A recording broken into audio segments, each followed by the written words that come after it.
Кийинки сөз Мадумаров Адахан Кимсанбаевичте. Рахмат. Мага кимиңиздер жооп бересиздер, айырмасы жок.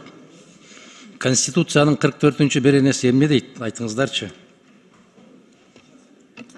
Пенсионердин жашоо минимумунан кем эмес деңгээлде болуш керек деп. Пенсия пособиялар деп ошо жазылган. Сиздердики ошонун кем эмеспи? Урматтуу Адахан Кимсанбаевич, биз бүгүнкү алып келген мыйзамыбызда ошону аткарууга келатат да. Моуну киргизсек биз бүгүнкү күндө 50 миңге жакын пенсионер ошодон ашат да. Биз болгон иш аракеттерибиздин баары ошого алып келатат да. Бизде канча пенсионер бар? 740 миң пенсионер. Значит, 720 миң ага жетпейт. Жок, бүгүнкү күндө бизде 60% пенсионердин жашоо минимумунан өйдө алат. 58-57%. Андан кийинкиси ылдыйраак алат да, пенсионер жашоо минимуму же пенсионер жашоо минимуму деңгээлинен. Мен буга чейин айтып кетпедимби, Адахан Кимсанбаевич, бүгүнкү күндө баягы 2000ден аз, 3000ден аз алган пенсиялар бар. Алардын стажына жараша пенсиялар аз болуп атат. Ошон үчүн биз бул мыйзам менен пенсиянын базалык бөлүгүн стаждан айырып туруп, бардыгына баягы биринчи деңгээл кылып киргизип атабыз да. Ошондо биз 3170 бардыгына кандай стаж болбосун, бирок ошону менен биротоло баягы иждивенчество болбош үчүн 5 жылдан 20 жылга чейин стажды киргизип атабыз да. Токтоңуз, шашпаңыз. Актуардык коэффициент канча азыр силер эсептеп аткан? Актуардык коэффициент 45 жаштан баштап 90 жашка чейин белгиленет. Орто эсеп менен пенсия жашында 0,6 болот да. Канча? 0,6 актуарный. Реформаны баштаганыңыздарда канча эле бул коэффициент? Жок, бул актуарный коэффициент жылдан жылга, мисалы 45 жаштан анан мурда болсо 0,3, 0,4 болуп, андан кийин 90га чыкканда 0,33 болот да.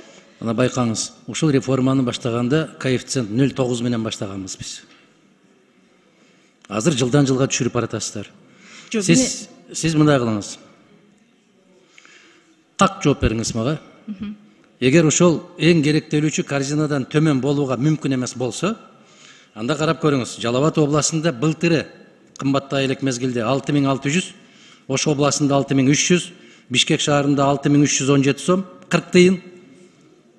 Нарын областында 6174 сом 54 тыйын болуп келген. Бул эгерде бааларды карасаңыз, нан 17 сом турган мезгилде, эт 449 сом турган мезгилде, макарон азыктары 51 сом турган мезгилде. Расмий стат маалыматтар булар. Азыр 23-чы жылы бул баалар эселеп кетти да. Азыр эт 800 сом. Нан азыктары бул жерде пияз 20 сом деп турат. Сабыз 35 сом деп турат. Биз кайда кетип бартабыз? Пенсияга чыкпай эле өзүңдү өзүң узатып ал аркы дүйнөгө деген маселе кетип бартпайбы? Азыр Гүл Ахматкулунун айткандай, бийик тоолуу райондорго тийбегиле айланайындар. Аларга жеңилдик бергендин ордуна кайрадан 3 жаш кошуп отуруш, анын кажети жок. Бизде 65% калк айылда жашайт. 65% калктын 40%га жакыны бийик тоолуу жерде жашайт. Ысык Көл областы дээрлик бийик тоолууга кирет. Ош областындагы райондорду карап көрүңүз. 7 райондон дээрлик бүт бардык райондордо бийик тоолуу аймактар бар. Силер өтө чоң кайгыга алып келесиздер бул мыйзам менен. Анан жанагы 6-чакырылыштагы депутаттар жамааттык түрдө киргизишкен экен, эмне максатта киргизишкен белгисиз. Токтотуңуздар. Кеч боло электе токтотуп калыңыздар. Ошону комитетке дагы биз эске салып коюшубуз керек. Экинчи окууга алып чыгуунун кажети жок эле бул маселени. Комитет коргош керек эле ошол биздин шайлоочулардын укугун. Ансыз дагы эптеп бир 2000 сомдон ашык албай аткан пенсиясыны дагы да кемтип калалы деген саясатка барбаш керек эле биздин комитет. Урматтуу кесиптештер, талкуу болгон болсо чыгып, мен дагы ушул сандарды тактап бергенге даярмын. Мен сиздерге кайрылам, чакырып кетем. Бул мыйзамды биз четке кагышыбыз керек. Кийинкиге калтыруу эмес, таптакыр четке кагышыбыз керек. Күн тартибине алып салышыбыз керек. Рахмат. Уруксат, мен жооп берип коеюнчу. Адахан Кимсанбаевич, бүгүнкү күндө пенсионердин жашоо минимуму 6395 сом деп берилди. Настатком тарабынан 6395 сом. Республика боюнча пенсионердин жашоо минимуму 6395 сом. Анан ушул эмеге багытталат да. Бул мыйзамды азыр четке каксак, анда баягы 600, 700, 1,5 миң, 2 миң сом пенсия алгандардын баары ошо боюнча калып калат. Алдабаңыз, андай кылбаңыз. Мына кечирип коебуз.